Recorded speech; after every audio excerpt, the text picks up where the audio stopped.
Okay guys, so throw back to the last class बेटा, जहाँ पर हम लोगों ने सेंसर्स की लास्ट क्लास के अंदर बात करी थी और हम लोगों ने आउटपुट डिवाइसेस को कंप्लीट करा था।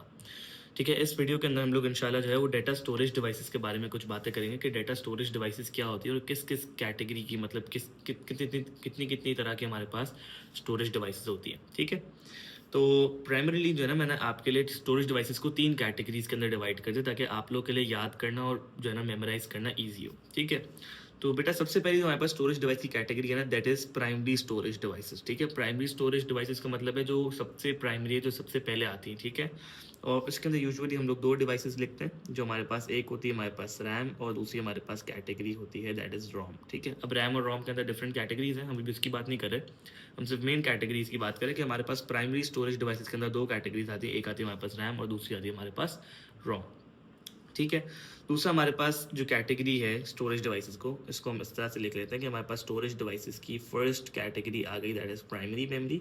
ठीक है, और प्राइमरी मेमोरी के अंदर हमारे पास दो चीज़ें आ गई which is RAM and the second one is ROM. ठीक है, दूसरा हमारे पास बेटा सेकेंडरी स्टोरेज डिवाइसेस है। सेकेंडरी स्टोरेज डिवाइसेस के अंदर हमारे पास अगेन 2 चीज़ें आती हैं। ठीक है, the first one is HDD जिसको मैं हार्ड डिस्क ड्राइव कहता हूँ, and the second one is SSD जिसको हम लोग सॉलिड स्टेट ड्राइव भी कहते हैं। ठीक है, और थर्ड बेटा हमारे पास जो कैटेगरी ऑफ स्टोरेज डिवाइसेस है ना, दैट इज ऑफलाइन डिवाइसेस। ठीक है, ऑफलाइन डिवाइसेस के अंदर इन 4 के अलावा जितनी भी डिवाइसेस आती हैं जो हमारे एक्सटर्नली हमारे कंप्यूटर सिस्टम से कनेक्ट होती है, जैसे कि USB हो गया, CD हो गया, DVD हो गया। ठीक है, मेमोरी कार्ड्स हो गए, SD कार्ड्स हो गए, तो ये जितनी भी सारी डिवाइसेस है ना जो हमारे पास कंप्यूटर सिस्टम के अंदर एक्सटर्नली कनेक्ट होती हैं और जो इन चारों डिवाइसेस को छोड़ के हैं, तो वो हमारे पास बेटा ऑफलाइन में आती है, जैसे कि USB, मेमोरी कार्ड्स।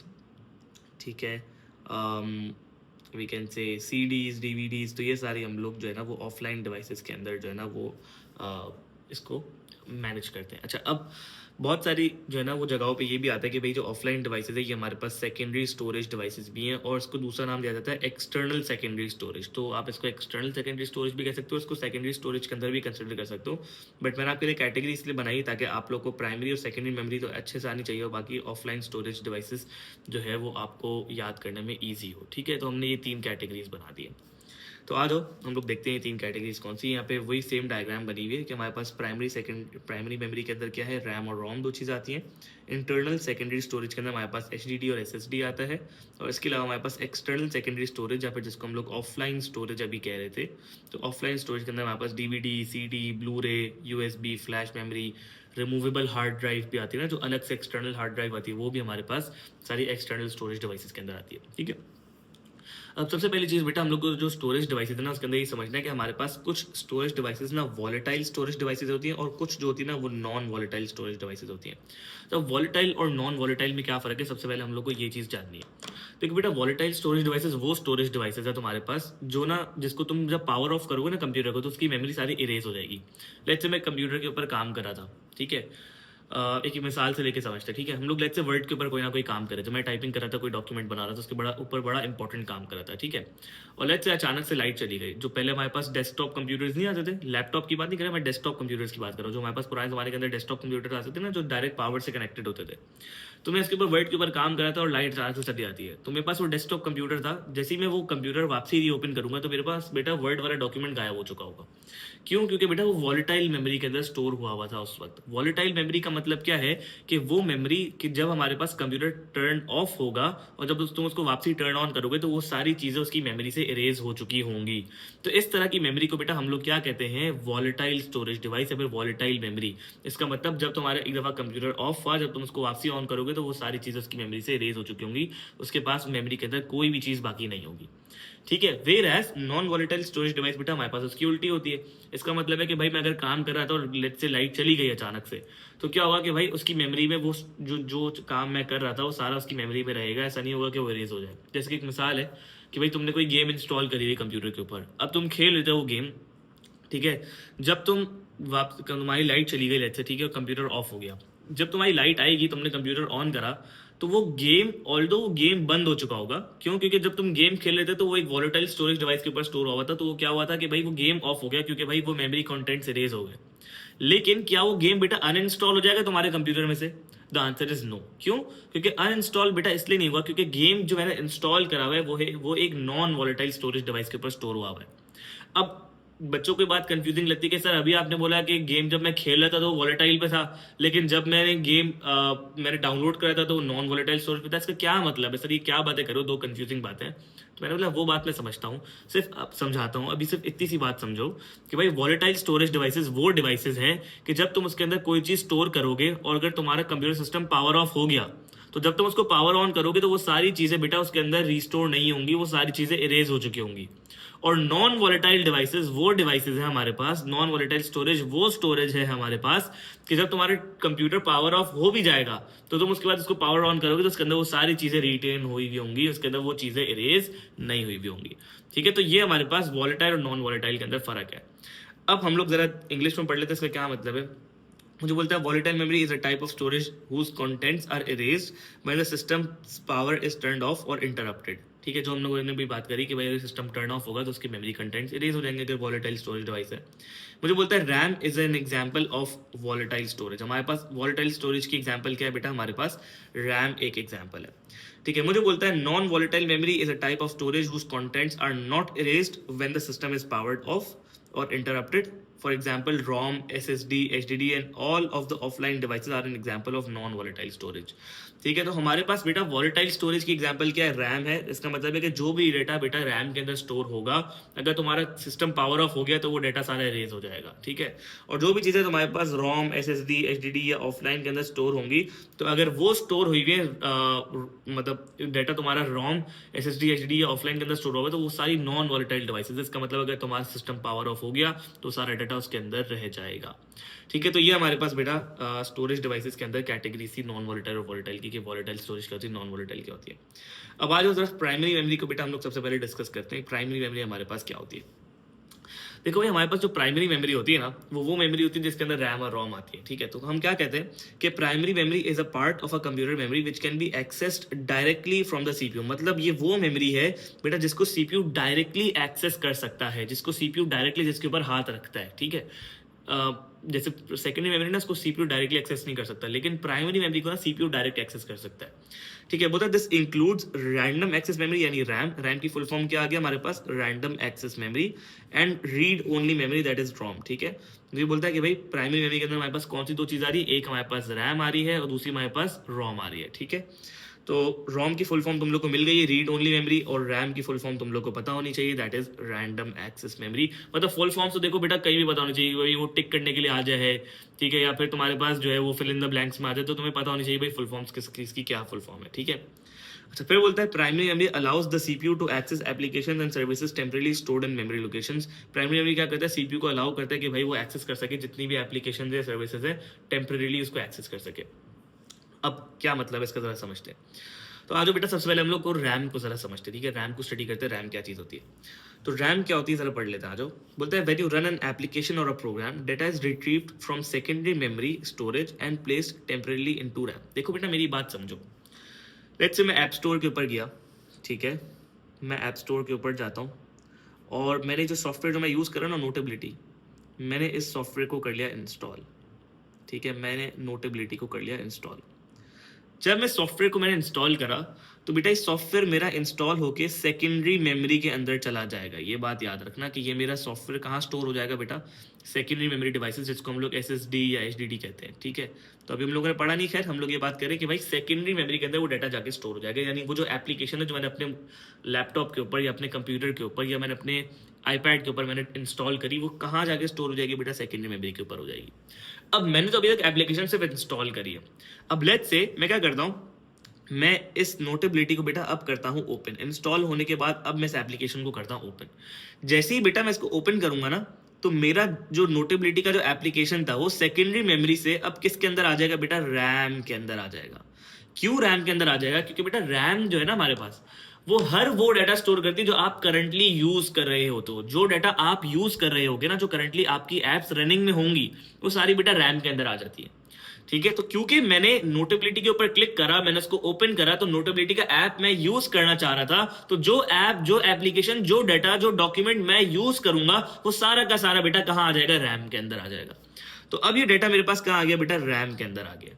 और जब ये रैम के अंदर आ गया तो अब मैं इसको यूज कर सकता हूँ, ठीक है।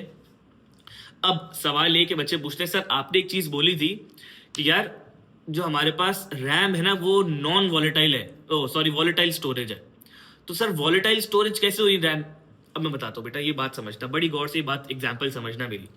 देखो यार मैं अपना आईपैड यूज कर रहा था, ठीक है, और आईपैड जब मैं यूज कर रहा था तो लेट्स से एक मिसाल लेते हैं कि मेरा आईपैड थोड़ा सा पुराना है, या जब मैं यूज कर रहा था तो हुआ ये कि मेरा आईपैड की बैटरी खत्म हो गई, ठीक है, मेरा आईपैड ऑफ हो गया। जब मैं आईपैड अपना चार्ज करूंगा, टर्न ऑन करूंगा, तो क्या मुझे नोटेबिलिटी इसी तरह से खुला मिलेगा, एप्पल के लोगों के बाद सीधा नोटेबिलिटी आएगा, या फिर मेरे पास ये वाली स्क्रीन आएगी? द आंसर इज यस, कि सर आपके पास ये वाली स्क्रीन आएगी। तो इसका मतलब क्या हुआ कि भाई मेरा नोटेबिलिटी ऐप खुला हुआ नहीं होगा। तो क्यों? क्योंकि बेटा रैम हमारे पास वॉलेटाइल स्टोरेज डिवाइस थी। इसका मतलब जब मेरा आईपैड टर्न ऑफ हुआ तो उसने अपने मेमोरी कंटेंट्स के अंदर से सारी चीजें इरेज कर दी। उसको याद नहीं है कि भाई टर्न ऑफ होने से पहले क्या काम हो रहा था। लेकिन ये बात याद रखना कि भाई तुम्हारे पास जो नोटेबिलिटी था वो कहां इंस्टॉल हुआ था बेटा, वो कौन सी मेमोरी लोकेशन के अंदर इंस्टॉल हुआ था? एसएसडी या एचडीडी के अंदर, यानी सेकेंडरी मेमोरी के अंदर। तो इसका मतलब ये है कि भाई जब मैं आईपैड अपना टर्न ऑन करूंगा तो क्या मेरे पास नोटेबिलिटी अनइंस्टॉल हुआ होगा? The answer is no. ये बात जरूर सही है कि भाई क्योंकि मैं उस ऐप को करंटली यूज कर रहा था तो वो उस वक्त रैम के अंदर था, तो इस वजह से मेरा ऐप जो है ना वो इस तरह से ऑफ हुआ होगा। लेकिन ऐसा नहीं होगा कि भाई मेरा नोटेबिलिटी अनइंस्टॉल हो जाए, मेरा नोटेबिलिटी इंस्टॉल्ड ही रहेगा। क्यों? क्योंकि बेटा वो कौन सी स्टोरेज डिवाइस के अंदर स्टोर हुआ है? वो सेकेंडरी मेमोरी के अंदर स्टोर हुआ है, और सेकेंडरी मेमोरी हमारे पास नॉन वॉलेटाइल स्टोरेज की एग्जांपल है। तो नॉन वॉलेटाइल का मतलब है कि भाई आईपैड बंद हुआ तो भाई वो उसकी मेमोरी कंटेंट्स इरेज नहीं होंगे, ठीक है। तो खैर तुम्हें बस इतनी सी बात याद रखनी है कि भाई रैम तुम्हारे पास वॉलेटाइल स्टोरेज है, और जब तुम्हारा सिस्टम पावर ऑफ होगा तो भाई वो मेमोरी कंटेंट्स इरेज कर देगा, ठीक है। तो पहली चीज हम लोगों ने ये पढ़ी कि भाई जब भी तुम कोई एप्लीकेशन और प्रोग्राम को रन करते हो तो डाटा सेकेंडरी मेमोरी से किसके अंदर ट्रांसफर हो जाता है? भाई टेम्परेरी रैम के अंदर स्टोर हो जाता है। दूसरा हम लोग क्या बोलते हैं कि भाई access time to locate data is much faster in RAM than in secondary memory or offline storage. जाहिर सी बात है भाई रैम के अंदर से डाटा एक्सेस टाइम ज्यादा तेज है, क्योंकि जब मैंने तुम लोग कैश मेमोरी पढ़ाया था तो मैं तुम लोग को ये बताया था RAM is located closer two processor, processor से क्लोज है। अगर प्रोसेसर यहाँ है, एक मिसाल है, तो भाई रैम यहाँ है और फिर सेकेंडरी मेमोरी यहाँ, ये सेकेंडरी मेमोरी है, ये प्राइमरी मेमोरी है, और ये तुम्हारे पास प्रोसेसर है, ठीक है। तो अगर देखो तो भाई तुम्हारे पास प्राइमरी मेमोरी क्लोज है ना, तो इसके अंदर से डाटा लोकेट करने का टाइम कम होगा, ठीक है। फिर हमारे पास थर्ड पॉइंट क्या आता है? Data can be written to or read from. इसका मतलब क्या है कि भाई मैं रैम के अंदर डेटा रीड भी कर सकता हूँ और राइट भी कर सकता हूँ, मतलब मेरा कंप्यूटर डेटा रैम के अंदर से रीड भी कर सकता है और राइट भी कर सकता है। And the data can B change by the user और द कंप्यूटर, कंप्यूटर और यूजर के जो है ना बदौलत डेटा को चेंज भी किया जा सकता है, ठीक है। और जो बोलता है it is use to store data files part of an application और part of the operating system currently in use. अभी मैंने आप लोग को एक बात बताई कि बेटा जो भी चीज आप करंटली यूज करोगे, कोई वो फाइल हो, कोई वो डेटा हो, कोई वो एप्लीकेशन हो, कोई भी चीज जो आप यूज कर रहे हो करंटली, वो सारी की सारी कहां स्टोर होगी बेटा? मेरे पास रैम के अंदर स्टोर होगी, ठीक है। बोलता है it is volatile which means memory contents are lost when powering off the computer. ये बात हम लोगों ने बड़ी डिटेल के अंदर डिस्कस करी कि ये वॉलेटाइल है, तो मतलब जब मैं टर्न ऑफ करूंगा सिस्टम को तो ये मेमोरी कंटेंट्स इरेज कर देगा, ठीक है। तो बेटा ये हम लोगों ने रैम के बारे में बात करी है। अब ये बात याद रखना कि भाई हमारे पास रैम के अंदर दो कैटेगरीज हैं, ठीक है। एक हमारे पास आती है बेटा एस रैम, ठीक है, जिसको हम लोग स्टैटिक रैम भी कहते हैं, और एक हमारे पास आती है बेटा डी रैम, जिसको हम लोग डायनामिक रैम भी कहते हैं। अच्छा, अब जिसके पास मेरे नए वाले नोट्स होंगे तो उसके अंदर तो एस रैम और डी रैम के बारे में चीज़ें लिखी हुई है, लेकिन अगर किसी बच्चे के पास पुराने वाले नोट्स हैं जो आज से 1-2 साल पहले चल रहे थे, तो उसके अंदर बेटा ये चीज़ें आप लोग कॉपी कर लेना, ठीक है। अच्छा, अब हमारे पास आता है भाई डी रैम और एस रैम में क्या होता है। देखो डी रैम का मतलब है डायनामिक रैम, अभी मैंने तुम लोग बताया, और एस रैम का मतलब है स्टैटिक रैम। अच्छा, डायनामिक का बेसिकली मतलब क्या है? डायनामिक का मतलब होता है वो चीज़ जो चेंज हो सके, भाई ऐसी चीज़ जो कि चेंज हो सके, या जो है ना बहुत फ्लक्चुएट करने वाली चीज़ हो। स्टैटिक का मतलब है जो चीज़ चेंज ना हो, डज नॉट चेंज, ठीक है। या डायनामिक का मतलब ये समझ लो कि भाई जो चीज़ चेंज होती है या मूविंग हो, ठीक है, फ्लक्चुएटिंग हो, मूविंग हो, ठीक है। और स्टैटिक का मतलब जो चीज़ चेंज ना हो या डज नॉट मूव, ठीक है, जो मूव ना करती हो, ठीक है। तो अब हमारे पास डायनामिक रैम आती है। देखो डायनामिक रैम का मतलब क्या है कि वो चीज़ जो कि मूव करती हो, ठीक है, जिसके कंपोनेंट्स थोड़े बहुत मूव करते हो, ठीक है। तो हम लोगों ने यहाँ पे एक चीज़ देखी कि भाई इट हैज़ मूविंग पार्ट्स, ठीक है। डायनामिक रैम के अंदर क्या होता है? हमारे पास मूविंग पार्ट्स होते हैं। एक चिप होती है जिसके ऊपर ट्रांजिस्टर्स और हमारे पास कैपेसिटर्स लगे होते हैं। अब सीन क्या है कि भाई हमारे पास ट्रांजिस्टर्स और कैपेसिटर्स, वैसे हम लोग इतनी ज़्यादा डिटेल के अंदर डिस्कस नहीं करेंगे, लेकिन तुम लोग बताए तो ट्रांजिस्टर और कैपेसिटर होता क्या है। देखो हमारे पास ट्रांजिस्टर्स और कैपेसिटर्स जो होते हैं ना, वो बेसिकली ना डाटा को लीक करते हैं, ठीक है। समझ लो कि भाई तुम्हारे पास जो ट्रांजिस्टर है ना, वो समझ लो कि भाई डाटा को लीक करता है, कैपेसिटर जो है ना उस डाटा के ऊपर ना गेट बन के खड़ा होता है। जैसे लेट्स से समझ लो कि तुम्हारे पास एक बकेट है जो कि उल्टी है, पानी की एक बकेट है जिसके अंदर पानी है, वो उल्टी हुई है, और यहाँ पे ना मैं समझ लो कि ये ट्रांजिस्टर है हमारा, ठीक है, और इसके नीचे ना तुमने एक दरवाज़ा लगा दिया, ठीक है, इस दरवाजे को मैं कहता हूँ बेटा कैपेसिटर, ठीक है। अब समझो जो पानी है ना अंदर, ये जो पानी है अंदर, इसको समझ लो कि ये डेटा है तुम्हारा। तो डायनामिक रैम क्या कैसे बनी होती है, ट्रांजिस्टर्स और कैपेसिटर से बनी हुई होती है। वो क्या करती है, डेटा को ना थोड़ा थोड़ा लीक करती रहती है, थोड़ा थोड़ा डेटा ना क्या होता है इसके अंदर से लीक होता है। कैपेसिटर क्या करता है, इस लीक को थोड़ा सा प्रिवेंट करता है। डेटा अगर कोई डेटा अंदर भी आना है तो भी इस लीक को प्रिवेंट करता है, डेटा का बाहर जाना है उसको भी इस लीक को प्रिवेंट करता है, ठीक है। जिस तरह से बेसिकली काम करता है। अब होता क्या है कि भाई हर यूज के बाद डायनामिक रैम को ना तुम्हें रिफ्रेश करना पड़ता है। रिफ्रेश करने का मतलब क्या है कि इसको फॉर्मेट करना पड़ता है, इसके अंदर से जितना भी डाटा होता है वो क्लीन करना पड़ता है, क्योंकि इसके अंदर बेटा गार्बेज डाटा आ जाता है, जो डाटा मीनिंगलेस होता है वो गार्बेज डाटा उसके अंदर भर जाता है। तो हमें क्या करना पड़ता है कि हर यूज के बाद हम लोग को डायनामिक रैम यानी डी रैम को हम लोग को रिफ्रेश करना पड़ता है, ठीक है। अच्छा, इसकी पावर कंजम्पशन लो है, ठीक है, मतलब ये कम बैटरी जो है ना वो तुम्हारी यूज करेगा अगर तुम्हारे लैपटॉप के अंदर लगा हुआ है, ठीक है। वेराज हमारे पास स्टैटिक रैम है। स्टैटिक रैम किस चीज़ का यूज़ करता है, हमारे पास फ्लिप फ्लॉप्स का यूज़ करता है। फ्लिप फ्लॉप्स क्या होते हैं, फ्लिप फ्लॉप्स बेटा हमारे पास ट्रांजिस्टर्स और कैपेसिटर्स से लेके बने हुए होते हैं। अब नॉर्मली क्या होता है, 6 ट्रांजिस्टर्स और कैपेसिटर्स को मिला के हमारे पास एक फ्लिप फ्लॉप बनाया जाता है। नॉर्मली अलग नंबर भी हो सकता है, लेकिन नॉर्मली ऐसा होता है।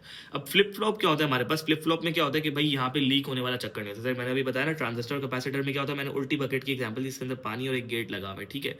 तो यहाँ होता है ये ट्रांजिस्टर है लेट्स से, और तुम्हारे पास जो गेट है वो तुम्हारा कैपेसिटर है, ठीक है। मैंने एक एग्जाम्पल दी थी यहाँ पे। तो लेकिन फ्लिप फ्लॉप क्या है भाई, फ्लिप फ्लॉप ऑल दो इससे से बना हुआ है, लेकिन फ्लिप फ्लॉप को ना ट्रांजिस्टर और कैपेसिटर दोनों चीज़ों की जरूरत है, मतलब दोनों चीज़ों को मिला के एक फ्लिप फ्लॉप बनाया गया है। और फ्लिप फ्लॉप का काम ये है कि भाई वो डाटा लीक नहीं करता, वो डाटा को ना रिटेन करता है, ठीक है। तो उसके अंदर से डाटा लीक होने के चांसेस नहीं है, ठीक है। बोलता है there are no moving parts in SRAM. SRAM के अंदर कोई मूविंग पार्ट्स नहीं है, ठीक है हमारे पास। और हर यूज के बाद एस रैम को रिफ्रेश भी नहीं करना पड़ता है, इसका मतलब उसके अंदर से डाटा फॉर्मेट भी नहीं करता, वो डाटा रिटेन करता है, ठीक है। और इसकी पावर कंजम्पशन हाई है। इसकी पावर कंजम्पशन हाई है, इसका मतलब क्या है कि भाई ज़्यादा बैटरी जो है ना वो कंज्यूम करेगा आपकी लैपटॉप की। अब समरी क्या है भाई एस रैम और डी रैम की हमारे पास, अगर हमारे पास कभी डिफरेंसेस आ जाए तो एस रैम और डी रैम के बीच में फ़र्क क्या है भाई, डी रैम हमारे पास लो पावर कंजम्पशन करती है, S RAM high power consumption होती है, ठीक है। इसके अंदर डी रैम हमारे पास लोअर है, ठीक है, हमारे पास एस रैम थोड़ी सी फास्टर और स्पीडी है, ठीक है, मतलब तेज है एस रैम, ठीक है। थर्ड क्या हमारे पास कि भाई डी रैम जो है वो ज़्यादा डाटा होल्ड करती है, एस रैम हमारे पास कम डाटा होल्ड करती है, क्योंकि बार बार रिफ्रेश करना पड़ता है। फिर हमारे पास क्या है भाई, चीप है, डी रैम हमारे पास चीप है, और एस रैम हमारे पास क्या है भाई, थोड़ी सी कॉस्टली आती है, costly as compare to SRAM, ठीक है। कॉस्टली कब है, as compare to DRAM, ठीक है। तो इसका मतलब क्या है कि भाई हमारे पास एस रैम थोड़ी सी महंगी है और डी रैम हमारे पास थोड़ी सी सस्ती है। फिर क्या हमारे पास के D RAM requires less space, D RAM जो है ना वो कम स्पेस के यूटिलाइज करती है, और एस रैम जो है ना वो ज़्यादा स्पेस यूटिलाइज करती है। और फिर क्या है हमारे पास कि डी रैम को जो है ना बार बार रिफ्रेश करना पड़ता है, एस रैम को हमें रिफ्रेश करने की नीड नहीं है, क्योंकि वो स्टैटिक रैम है, ठीक है। तो ये हमारे पास बेटा कुछ डिफरेंसेस थे between S RAM and D RAM. तो ये हम लोगों ने रैम के बारे में बात करी। अब जो हमारे पास सेकंड जो स्टोरेज डिवाइस है, जो कि वापसी अगेन प्राइमरी मेमोरी के अंदर काउंट होती है, दैट इज रोम। अब रोम क्या होती है, सर हम लोग इसके ऊपर बात करते हैं। देखो बेटा रोम के अंदर क्या कहता है, this is similar to RAM but the main difference is that it can not be changed or written to. अच्छा, अब ये नॉर्मल रोम की बात करें हम, अभी हम ई रोम के बारे में बात नहीं कर रहे, अभी हम ई प्रोम के बारे में बात नहीं करें, अभी हम प्रोम के बारे में बात नहीं करें, ठीक है, पी रोम के बारे में बात नहीं करें।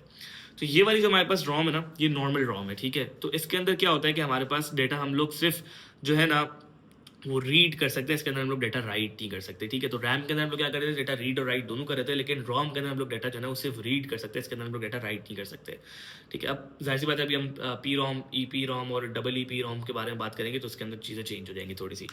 बोलता है it is non volatile meaning the contents are not lost when powering off the computer. इसका मतलब क्या है कि भाई ये नॉन वॉलेटाइल स्टोरेज है, और इसके अंदर कंटेंट्स जो है ना बेटा वो लॉस्ट नहीं होते जब तुम कंप्यूटर पावर ऑफ करते हो, ठीक है। तो हम लोगों ने बात करी कि भाई नॉन वॉलेटाइल स्टोरेज का मतलब ये है कि कंप्यूटर को टर्न ऑफ करोगे तो कंटेंट्स लॉस्ट नहीं होंगे। बोलता है contents can only be read, ये भी हम लोगों ने बात कर ली कि भाई हम लोग कंटेंट्स को सिर्फ रीड कर सकते हैं और राइट नहीं कर सकते। बोलता है it is often used to store data that the computer needs to access when powering up for the first time. अब इसके अंदर BIOS के ना इंस्ट्रक्शन स्टोर होता है। अब BIOS का क्या मतलब है बेटा, BIOS का मतलब है हमारे पास basic input output system. Basic input output system का क्या मतलब है कि भाई लेट्स से हमारा कंप्यूटर स्टार्ट हो रहा है, ठीक है। तुम लोगों ने बहुत दफ़ा देखा होगा कि लेट्स से हमारा लैपटॉप स्टार्ट होता है, तो सबसे पहले क्या आता है भाई, हमारे पास एक HP की स्क्रीन आती है, ठीक है। अगर मेरे पास लैपटॉप HP का है, ठीक है, तो HP की स्क्रीन आ रही है। अगर डेल का लैपटॉप है तो भाई हमारे पास डेल की स्क्रीन आएगी। तो क्या आता है कि भाई हमारे पास जब ये स्क्रीन होती है ना, तो पीछे हमारे पास सारे प्रोग्राम्स ना लोड हो रहे होते हैं। जैसे कि हमारे पास जितने भी ग्राफिक कार्ड्स है भाई वो एक्टिवेट हुए होते हैं। जब वो स्क्रीन तुम्हारे पास HP वाली स्क्रीन आ रही होती है ना, तो तुम्हारे पास जितने भी ग्राफिक कार्ड्स है वो क्या हो रहे होते हैं भाई, लोड हो रहे होते हैं, ठीक है। जितने भी तुम्हारे पास लेट्स से साउंड कार्ड्स है भाई वो लोड हो रहे होते हैं, ठीक है। जितने भी तुम्हारे पास जो है ना वो कंपोनेंट्स है जो कि उसको एक्टिवेट करने की नीड है, तो सारे क्या हो रहे होते हैं भाई, मेमोरी के अंदर लोड हो रहे होते हैं, वो स्टार्ट हो रहे होते हैं, ठीक है। जितने भी प्रिंटर्स हैं, ड्राइवर्स हैं, बेसिक इनपुट आउटपुट सिस्टम का मतलब है जितनी भी इनपुट आउटपुट डिवाइसेज हैं जो कि इनिशियलाइज करनी है उसको, जो कि लोड करनी है उसको अपने मेमोरी के अंदर से, तो वो क्या करता है, जब तुम्हारा कंप्यूटर स्टार्ट होता है तो वो सारी चीजें क्या करता है, लोड करता है। तो इसको हम लोग कहते हैं बेटा बेसिक इनपुट आउटपुट सिस्टम। ये सारा बेसिक इनपुट आउटपुट सिस्टम हमारे पास कहाँ स्टोर हुआ होता है, रोम के अंदर स्टोर हुआ होता है। कि भाई तुम जब भी कोई चीज पावर ऑन करोगे, जब भी तुम्हारा कंप्यूटर तुम पावर ऑन करोगे तो किस तरह से पावर ऑन होगा, कौन सी चीज़ें पहले लोड होंगी, कौन सी चीज़ें पहले एक्टिवेट होंगी, कौन से साउंड कार्ड्स, ग्राफिक कार्ड्स, कौन सी जो है ना वो चीज़ें जो है ना वो पहले एक्टिवेट होंगी, वो सारी चीज़ें तुम्हारे पास कहाँ स्टोर हुई होती है बेटा, रोम के अंदर स्टोर हुई होती है। अब हमारे पास रोम भी बेटा दो तरह की है। सबसे पहली जो हमारे पास रोम की कैटेगरी है, हमारे पास रोम तीन तरह की, ठीक है। सबसे पहले हमारी जो बेटा कैटेगरी है रोम की, दैट इज पी रोम, जिसको हम लोग कहते हैं प्रोग्रामेबल रोम, ठीक है।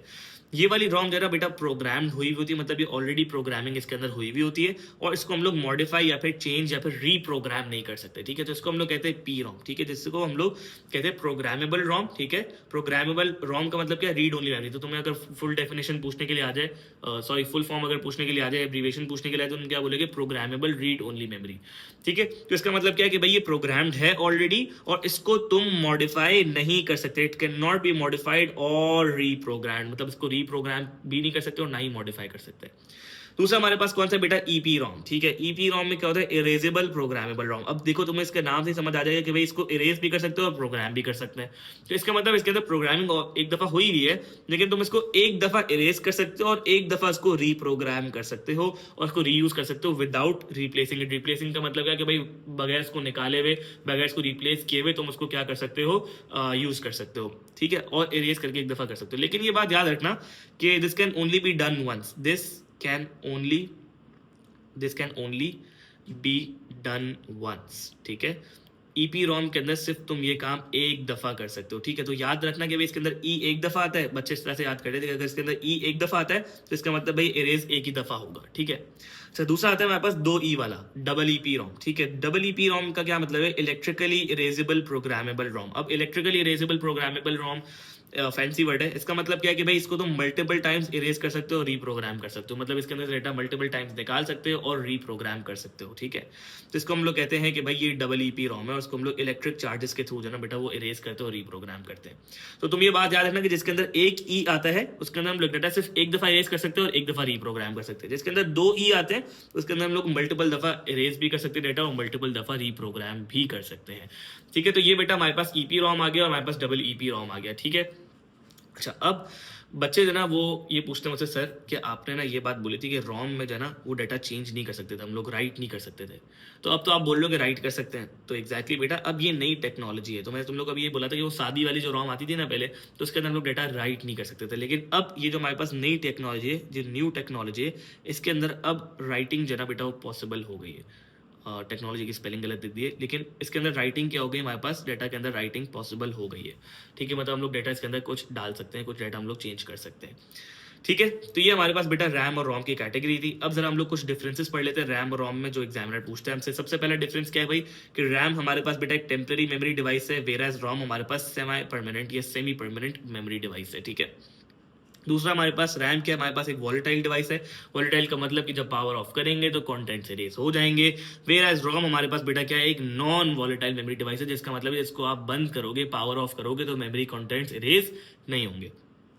थर्ड हमारे पास बेटा रैम है। रैम हमारे पास जिसके अंदर हम लोग डेटा राइट भी कर सकते हैं और रीड भी कर सकते हैं, ठीक है। रोम के अंदर पहले ऐसा था कि भाई डेटा ऑल्टर करना मुश्किल था, ठीक है। It was not very much possible to alter the data, जिसके अंदर हम लोग राइटिंग नहीं कर पाते थे। लेकिन अब क्योंकि न्यूअर टेक्नोलॉजीज आ रही हैं तो इसके अंदर डाटा की राइटिंग जो है वो पॉसिबल है, ठीक है। फिर हमारे पास आता है RAM is used to store data, files, program और part of the operating system. OS का मतलब है operating system currently in use. तो मैंने आप लोग को बात बताई थी कि भाई रैम के अंदर वो डाटा स्टोर होता है जो कि करंटली इन यूज होता है। और फिर मुझे बोलता है RAM can be increased in size to improve the operational speed of a computer. तो आप जब भी बहुत दफा होता है कि भाई लेट्स से मेरे पास मेरे कंप्यूटर की रैम खराब हो गई है या रैम ना स्लो हो गई, तो मैं अपने कंप्यूटर वाले के पास जाऊंगा ना तो मुझे रैम की स्पीड बढ़ा देगा, ठीक है। तो यहाँ पे क्या होता है कि भाई हम लोग रैम का साइज बढ़ा सकते हैं ताकि हमारी operational speed of the computer increase हो जाए, लेकिन रोम में ऐसा पॉसिबल नहीं होता। रोम में क्या होता है हमारे पास, it is use to store BIOS and other startup instructions needed, ठीक है। तो इसका मतलब क्या है कि बेसिक इनपुट आउटपुट सिस्टम को स्टोर करेगा कि भाई जो चीज़ें कंप्यूटर को स्टार्ट करवाने के लिए, एक्टिवेट करवाने के लिए जो ना वो नीडेड होती हैं, वो सारी चीज़ें जो ना ये स्टोर करता है, ठीक है। तो ये हमारे पास बेटा रैम और रोम के बारे में कुछ बातें थी। इंशाल्लाह नेक्स्ट वीडियो के अंदर हम लोग जो है ना वो सेकेंडरी मेमोरी डिवाइसेस और ऑफलाइन मेमोरी डिवाइसेस के ऊपर बात करेंगे इंशाल्लाह, ठीक है। Thank you.